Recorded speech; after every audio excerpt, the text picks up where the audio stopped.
Welcome to another quick and dirty review, Throwback. We're going to be doing today, Weird Science! So, first off, Albuquerque has a really awesome place called Flix Brewhouse. Definitely. Give you guys a shout out. That was awesome. Just an experience being able to go there and order a beer and have like a pretzel and some hot dogs while I'm watching a movie and just have it delivered to my seat. Yeah, in the dark. They're ninjas. But the nice thing is that they do retro movies also. So this entire movie, they've been pulling out the stops with 80s retro. And so we decided to sit down and enjoy a nice tall glass of Weird Science. Oh, yes. So yeah, now that's a very important movie for me growing up because that was one of the first movies that made me tingle in places. You're talking about Lisa. I'm talking about Lisa. All right. Definitely, yeah. Lisa has maintained a rather decent haul in my memory. Yes, this was the Lisa haul. I spent many hours here. Okay, so in Weird Science, if you haven't seen it, you need to see it. Yeah, definitely. First off, if you have seen it, then this review should just be kind of being like hallelujah kind of situation. We're putting on the hats too, guys. All right, the bra hats. Okay, so Anthony Michael Hall, and Ian Mitchell-Smith, play Wyatt and Gary. Yeah, Wyatt and Gary. And go for it. Okay, Wyatt and Gary are 15-year-old boys. Almost 16. Almost 16. Who are having no luck socially. It's a high school movie. I will have to point out at this point, I was quite shocked to find out it's a John Hughes movie. It is a John Hughes movie. Anthony Michael Hall has done how many John Hughes movies? Yeah. I was shocked to figure that out because I wasn't exactly going, oh, John Hughes for every single movie I saw back then. This movie came out when I was 4. But just to date myself, Gary and Wyatt are socially losers, high school losers. They don't feel like they fit in. They can't talk to anybody. They want girlfriends. Right, and they're the epitome of Wallflower before Wallflower was really a thing. Definitely. And I mean, if you go back and you watch them now, you're like, these kids should be fine. And you got to remember that as the station changes between how our generation moves, the idea of uncool has been moving through. Not to mention a young Robert Downey Jr. Oh, yeah. Robert Downey Jr. with his teeth gap. Yeah. And his fluttery eyes. This is one of his earlier kind of when he was trying to be a heartthrob. Yeah, kind of thing. Before he took on acting chops and did stuff like, drugs and Chaplin. And the late Bill Paxton. And the late Bill Paxton also has a role in this, or one of his earlier roles as well. Robert Downey Jr. plays what's his name? Ian opposite his cohort Max, who are essentially their social foils, they're bullies. Yeah. And they are also dating the girls that Gary and Wyatt want to date. Yeah, Hilly and Jeb. Yeah. And so not Jeb, Deb. Oops. Yeah, Jeb. So at one night while they're sitting there watching a Frankenstein marathon, Anthony Michael Hall's character Gary looks over at Wyatt's computer. It's really hard to call it that. Yeah, this computer must have cost thousands upon thousands of dollars for this kid, because not only is this an upstate, like it looks like New York or something, this house is huge. Yeah, huge house. And Wyatt is loaded. Yeah, they mentioned they have a maid. Wyatt's getting enough that he can pay off his bully of a brother. Yeah, in the realm of hundreds for different stuff to make. And this is in the 80s. This is crazy. Yeah, Paxton's character is constantly. How could he not be? Him. You're sitting there. How are you not like one of the coolest kids in your entire school? I mean, do they all make as much money or more than what you have? That it couldn't be entirely the problem. That's a whole 90210 kind of feel. But it was crazy. It was absolutely crazy. Yeah. So Gary looks over at Wyatt's computer and says, why don't we make a woman?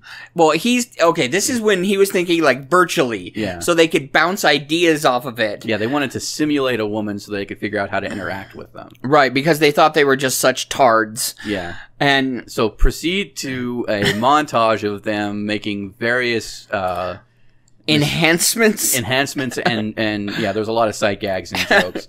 A lot of stuff that wouldn't really fly. Actually, this whole movie would not fly In fact, it was highly edited from the first version I've ever seen. Yeah, definitely. And in the theater, they had to remove a lot of gags when it came to race, when it came to sexism. And you can say that's kind of a push of the times. But if you ever find an original VHS copy of Weird Science and you watch a new version now, you're going to be like, they Holy ruined crap. it. They absolutely ruined it. Yeah. So they go through this montage and proceed to create or summon or whatever. What do you mean, man? Kelly LeBrock as Lisa, who is their creation. Yep. And it's real. And proceed to have this movie flirt with so much about like young boys and sexuality. You really should shower with them. Mind-blowing experience. Mind-blowing experience. So, they purely sexual. Yeah. They do their best to exploit the relationship between Lisa and Wyatt and Gary. Yeah. But not really make it overt. And they never really once say or confirm that they have had sex. Yeah, and in the entire movie, even at one point when she's just like, "You fell asleep 10 minutes into my gymnastics routine," you're like, "Really?" Yeah. He wakes up in her underwear. Did they have sex, or is this just not just her underwear? He wakes up wearing the outfit that she was wearing when they summoned her, like some high cut sweatshirt and her blue panties. Yeah, and his brother reams him a new one, of course. But there's so much in this movie that is still a product of its time. Oh, yeah. And it still holds up as probably one of the funnier movies that just, like, you watch it these days and go, this would never happen. Yeah. This would not fly. If you try to recreate Weird Science now, it would... Yeah, we're not sure. In fact, when they did recreate it in 2002, or was it 12? One of the two. Yeah.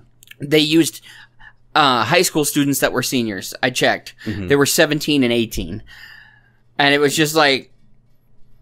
Okay, because even Max and Ian, Robert Downey Jr.'s character, and his sidekick, they were seniors. They were seniors in this movie. You can tell they are not 18. Oh no, they're at least in their 20s. Yeah, they're at least mid 20s. And Kelly LeBrock, admittedly, in the movie they say she's like 23, 24. She's 23. Yeah, yeah, and like. Oh man, some of the stuff that they took out. There's a bunch of pieces with Bill Paxton's character that they took out. The whole how she like modifies him and turns him into different things. They took that out. They sent to him with the giant. They end up just showing him with the giant toad thing, which was probably one of the greatest sets of pieces of practical effects I've ever seen. Yeah, is what they did with Bill Paxton, like making a Bill Paxton toad. Thing, and. I mean, it really, this is another movie where they don't spend a lot of time explaining exactly what's going on, but this sort of like, basically, they set it up so that it's at least you can accept sort of what's happening there and what Lisa's capable of and things like that as far as the science, the magic. Yeah, she's like a genie. She's essentially, a genie or a witch or some like chaos goddess or something like that. Yeah, my favorite part of the entire movie, and it still holds up because we saw it and it still makes me laugh, is so... And this is where I'm going to end with, is after the two guys go through the whole party and they've met the girls with Hilly and and Deb. Jeb. Yeah, Jeb. But they met Hilly and Deb and they've stayed the night. So again, you don't know if they've done anything, but Bill Paxton's character shows up in the butt crack of dawn, walks in and sees this, and proceeds to grab his shotgun, walk into the room with Anthony Michael Hall and Deb, Susan Schneider, and smack them on the head with the shotgun. And if you pay very close attention on the second time he does it, you see the shotgun bend up like a Looney Tunes moment. It's very a foam kind of thing, and they just add in the they add in the knocks. And I was just like, it's still the best when you see the special effect and you're just like, that's totally a foam gun. And you go, wait, this is Weird Science. She totally could be messing with that gun. She totally could. So my favorite parts, there's two favorite parts that I have with the whole thing, and it's both of them the montages. So the first one is the montage leading up to the summoning of Lisa. Okay. Lisa's character entering into the movie. Okay, and man. The second one is the whole destruction of the house and then reconstruction of the house. The backwards those shots were amazingly edited and well put together. Yeah, definitely. And, I mean, just seeing that, even if you're just like interested in film as far as like film advancement is gone, I mean, this is one of those things that kind of pushed further the entrance of practical effects into more common movies, not just sci-fi or horror. And it also showed that what could be done with practical effects as far as comedic timing was concerned. So I think they did a really good job of keeping it absurdist and surreal, but also making it real enough that people could laugh along with the jokes and stuff. So definitely, yeah, if you've not seen this movie, you need to see this movie. Yeah, definitely see this movie. And don't forget, we will not judge you if you toss off after it. Oh, God. I don't toss off. What do you mean? I've never tossed off. Gary, have you tossed off? No, why would I do that? Mom, you know I'm a good kid. I don't like compliments. But, okay, that was Quick and Dirty Reviews, folks. Remember to, throwback! Yeah, remember to like, comment, subscribe. Let us know what you like, what you don't like. Tell us what retro movies you want us to go see. Anything from 80s on up. We'll even do classics from... Yeah, anything, pretty much. Yeah, just let us know down in the comments. Of course, keep showing us what you... Just see you guys next week. And wait, hang on. I got one thing to add in. If we can get to 50 comments, I'll wear a bra on my head next time. I totally will. Okay, that's it. 50 unique comments on this video. On this video. And Joe will have a bra on his head for the next one. Yep. See you guys. I dare you. It's how you use it. I'm torn because I wanted to get one that like a D cup or up so that it just like cups his whole head, or I want him to get like a friggin' A or B cup so he has like 2 bra cups, cat ears.